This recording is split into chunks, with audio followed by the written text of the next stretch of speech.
श्रीराम समर्थ.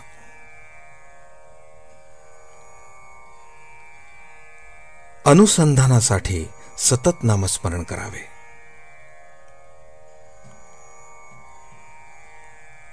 नामस्मरण हे प्रपंचाकरता, म्हणजे तो चांगला व्हावा म्हणून नाही, तर प्रपंचाची आसक्ती कमी करण्यासाठी आहे. तरी पण त्याने प्रपंच बिघडणार नाही. जे होईल ते आपल्या बऱ्याकरता आहे असे मानून परमात्म्यावर विश्वास ठेवून राहावे.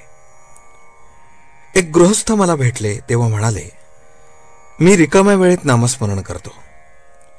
त्यावर मी म्हटले, साऱ्या जन्मात महत्वाचा आणि सार्थकी लागलेला वेळ असेल तर तो हाच.